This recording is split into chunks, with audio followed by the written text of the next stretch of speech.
ಇವರೆಲ್ಲರೂ ಒಂದೇ ಒಂದು ಹೇಳ್ತಾರೆ, ಇವರೆಲ್ಲ ಒಂದು ದುರಹಂಕಾರಿ ಮಾತುಗಳನ್ನು ಆಡಿದ್ದಾರೆ. ಇವರಿಗೆ ಯಾವುದೇ ರೀತಿಯ ಎಲ್ಲ ರಂಗದಲ್ಲೂ ಎಲ್ಲೋ ಇವರಿಗೆ ಸಹಕಾರ ಕೊಡಬಾರ್ದು, ನಾನ್ ಕೋಆಪರೇಷನ್ ಮಾಡಬೇಕು ಅನ್ನೋದನ್ನ ಎಲ್ಲರೂ ಒಂದೇ ಒಗ್ಗೂಡಿನಿಂದ ಹೇಳಿದ್ದಾರೆ. ಅವರು ಮಾಡಿರೋದು ಭಾರಿ ತಪ್ಪು. ನಾವು ನಮ್ಮ ಚೇಂಬರ್ ಕಡೆಯಿಂದ ಇವತ್ತಿನ ದಿನ ಒಂದು ಕಮಿಷನರ್ಗೆ ಒಂದು ಕಂಪ್ಲೇಂಟ್ ರಿಜಿಸ್ಟ್ರೇಷನ್ ಮಾಡಿಸ್ತಾ ಇದ್ವಿ. ಹಾಗೂ ಅವರು ಯಾರ್ಯಾರು ಬಳಸ್ಕೊಳ್ತಾ ಇದ್ರು ಅವರೆಲ್ಲರೂ ಅವನು ಏನು ಇವತ್ತಿನ ದಿನ ಮಾಡಿದನಲ್ಲ ತಪ್ಪು, ಅದು ಮುಕ್ತರಾಗೋವರೆಗೂ ಕೋರ್ಟಲ್ಲಿ ಆಲ್ರೆಡಿ ಅವ್ರಿಗೆ ಇದೆ, ಆಲ್ರೆಡಿ ಜೈಲಲ್ಲಿದ್ದಾರೆ. ಆ ಮನುಷ್ಯ ಏನು ನಾವು ಕೇಸ್ಗಳಾಗ್ತಾ ಇದ್ದಲ್ಲ ಅದರಲ್ಲಿ ಮುಕ್ತನಾಗೋವರೆಗೂ ಯಾವುದೇ ರೀತಿಯ ನಮ್ಮ ಎಲ್ಲ ಸಂಸ್ಥೆಗಳು ಅವ್ರಿಗೆ ಸಹಕಾರ ಕೊಡೋದಿಲ್ಲ ಅಂತ ಹೇಳಿದ್ದಾರೆ. ಹಾಗಾಗಿ ನಾವು ಇವತ್ತಿಂದ ಅವ್ರಿಗೆ ನಾನ್ ಕೋಆಪರೇಷನ್ ಮಾಡ್ತಾ ಇದ್ವಿ. ಯಾವುದೇ ರೀತಿಯ ಅವರು ಇಲ್ಲಿ ಚಟುವಟಿಕೆಗಳಲ್ಲಿ ಭಾಗವಹಿಸಂಗಿಲ್ಲ. ಕಿರುತರ ಸಂಸ್ಥೆಯ ಅಧ್ಯಕ್ಷರು ಬಂದಿದ್ದಾರೆ, ರವಿ ಅವರು. ಎಲ್ಲರೂ ಒಟ್ಟಿಗೆ ನಮ್ಗೆ ಏನು ಇವತ್ತು ನಮ್ಮ ನಾಯಕರ ಬಗ್ಗೆ ಮಾತಾಡಿದಾರಲ್ಲ ಅದು ಸರಿಯಲ್ಲ ಅನ್ನೋದು ಎಲ್ಲರೂ ಗ್ರಹಿಸ್ತಾ ಇದ್ದಾರೆ. ಹಾಗೆ ಬೇರೆ ನಮ್ಮ ಬೇರೆ ಸಂಸ್ಥೆಗಳವರೆಲ್ಲರೂ ನಾಳೆ ಬರ್ತಾ ಇದ್ದಾರೆ.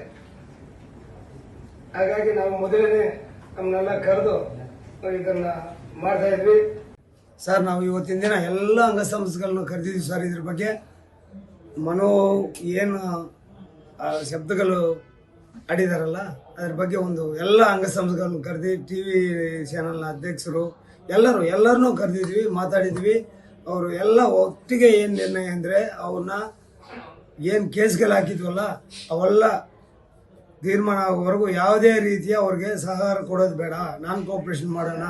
ಇನ್ನು ಮುಂದೆ ಯಾವುದು ಸಿನಿಮಾದಲ್ಲಾಗ್ಬೋದು, ಸೀರಿಯಲ್ ಇದರಲ್ಲಾಗ್ಬೋದು, ಯಾವುದರಲ್ಲಿ ಅವರು ಎಂಟರ್ಟೈನ್ ಮಾಡೋದೇ ಬೇಡ ಅನ್ನೋದು ಗಟ್ಟಿ ನಿಲುವು ತಗೊಂಡಿದ್ದಾರೆ.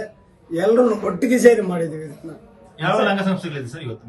ಇವತ್ತು ಟೆಲಿವಿಷನ್ ಅಸೋಸಿಯೇಷನ್ ಅಧ್ಯಕ್ಷರಿದ್ರು, ಡೈರೆಕ್ಷನ್ ಅಸೋಸಿಯೇಷನ್ ಅಧ್ಯಕ್ಷರಿದ್ರು, ನಿರ್ಮಾಪಕರ ಸಂಘದ ಅಧ್ಯಕ್ಷರಿದ್ರು, ಎಕ್ಸಿಕ್ಯೂಟಿವ್ ಸಂಘದ ಅಧ್ಯಕ್ಷರಿದ್ರು, ವಿತರಕ ಸಂಘದ ಅಧ್ಯಕ್ಷರಿದ್ರು, ಎಲ್ಲ ಅಧ್ಯಕ್ಷರು ಒಕ್ಕೂಟ ಇತ್ತು, ಎಡಿಟರ್ಸ್ ಅಸೋಸಿಯೇಷನ್ ಅಧ್ಯಕ್ಷರಿದ್ರು. ಎಲ್ಲರೂ ಸೇರ್ಕೊಂಡು ಮಾಡಿರೋದು.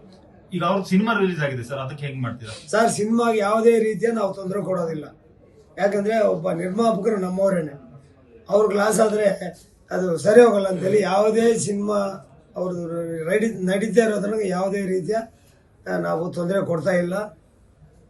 ಅವ್ರಿಗೇನಾಗಲ್ಲ, ನಾಯಕ ನಟನ್ಗೆ ನಿರ್ಮಾಪಕನ ಗ್ಲಾಸ್ ಆಗುತ್ತೆ. ಹಾಗಾಗಿ ನಾವು ಯಾವುದೇ ರೀತಿಯ ಸಿನಿಮಾದ ಬಗ್ಗೆ ನಾವು ಮಾತುಕತೆನೇ ಆಡಿಲ್ಲ. ಇದ್ರ ಬಗ್ಗೆ ಕಲಾವಿದರ ಸಂಘದವ್ರು ಏನ್ ಹೇಳಿದ್ರು ಸರ್ ನಿಮ್ಗೆ? ಯಾಕಂದ್ರೆ ಕಲಾವಿದರ ಬಗ್ಗೆ ಮಾತಾಡೋದ್ರಿಂದಾಗಿ ಸರ್, ಕಲಾವಿದರು ನಿಮ್ ಜೊತೆಗೆ ಇರ್ತೀವಿ, ನೀವ್ ಏನಾರ ನಿಲುವು ತಗೊಳ್ಳಿ, ಅದ್ರ ಜೊತೆಗೆ ನಾವು ಇರ್ತೀವಿ ಅಂತ. ನಾವು ದೊಡ್ಡಣ್ಣವ್ರನ್ನ ಸಂಪರ್ಕ ಮಾಡಿದ್ವಿ ಸರ್.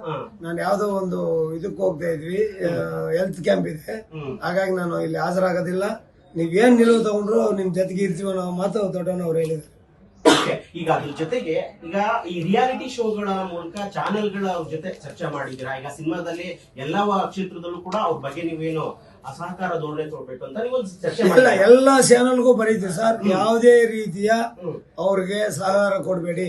ಚಾನೆಲ್ ಆಗ್ಬೋದು, ಟಿವಿ ಸೀರಿಯಲ್ ಆಗ್ಬೋದು, ಸಿನಿಮಾ ಆಗ್ಬೋದು, ಏನೇನು ಆಕ್ಟಿವಿಟೀಸ್ ಇದೆಯಲ್ಲ ಯೂಟ್ಯೂಬ್ ಜೊತೆಗೂ ಅವರು ಇದು ಮಾಡೋಂಗಿಲ್ಲ. ಆ ತರ ಕೆಟ್ಟ ಪದಗಳು ಯೂಸ್ ಮಾಡೋದ್ರಿಂದ ನಾವು ಕಟ್ಟುನಿಟ್ಟಾಗಿ ನಿಲುವು ತಗೊಳ್ತಾ ಇದ್ದೀವಿ. ಓಕೆ, ಅದ್ರ ಜೊತೆಗೆ ಚೇಂಬರ್ ಮೂಲಕ ಏನು ಕಂಪ್ಲೇಂಟ್, ಪೊಲೀಸ್ ಕಂಪ್ಲೇಂಟ್ ಕೊಡ್ಬೇಕು, ಕಾನೂನು ಕ್ರಮ ತಗೋಬೇಕು ಅಂತ ಇಲ್ಲಿ ನೀವು ಕಂಪ್ಲೇಂಟ್ ಮಾಡ್ತೀರಾ? ಅದ್ರ ಬಗ್ಗೆ ಮಾತುಕತೆ ಏನು ಸರ್? ಕಮಿಷನರ್ ಸಾಹೇಬ್ಗೆ ನಾವು ಒಂದು ಆಲ್ರೆಡಿ ಡ್ರಾಫ್ಟ್ ರೆಡಿ ಮಾಡ್ತಾ ಇದೀವಿ, ಅದನ್ನ ಅವ್ರಿಗೂ ಕೊಡ್ತೀವಿ. ಸೈಬರ್ ಕ್ರೈಮ್ಗೂ ಒಂದು ದೂರು ಕೊಡ್ತಾ ಇದೀವಿ ಸರ್. ಯಾವಾಗ ಸರ್?